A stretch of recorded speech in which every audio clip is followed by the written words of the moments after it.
comment mémoriser l'onglet d'un fichier sur Plex? Bon, on va plutôt se poser la question, qu'est-ce qu'un onglet? Donc avant toute chose, un onglet c'est quoi? C'est, votre fichier. Donc par exemple, vous regardez un film et vous quittez, le serveur Plex et dès que vous allez revenir sur Plex, vous serez directement, sur le fichier. Donc du coup, qu'est-ce que l'onglet? Ça veut dire, réapparaître sur le fichier qu'on a vu.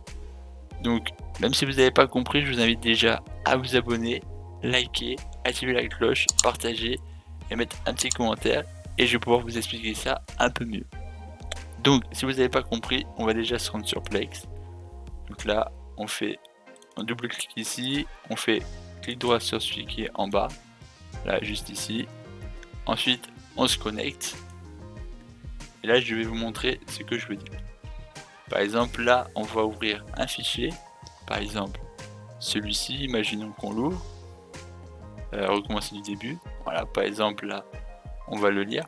Je vais bien sûr couper le son. On va attendre que ça charge un petit peu. Voilà. Là, hop, on lit ça.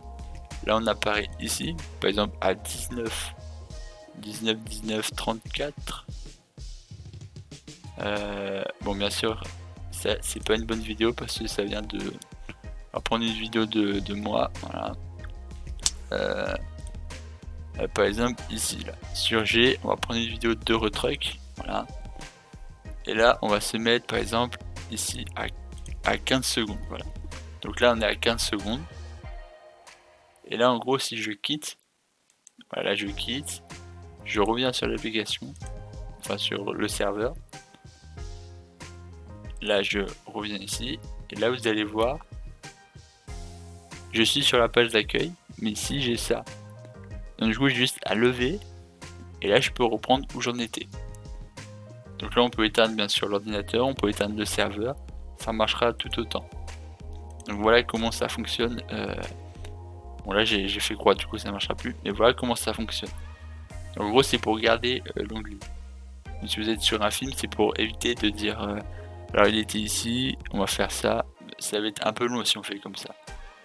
Après certes il peut apparaître ici, mais c'est toujours mieux de l'avoir directement là. Comme ça on peut directement reprendre où on l'a pris. Donc pour ce faire, il faut aller dans paramètres et cliquer juste ici. Voilà, il faut activer ce petit onglet. Et après, ça se fait automatiquement. Donc là, moi, il est activé et il faut bien penser à faire enregistrer. Voilà. Dès qu'on touche à un paramètre web, il faut toujours enregistrer les modifications. Voilà.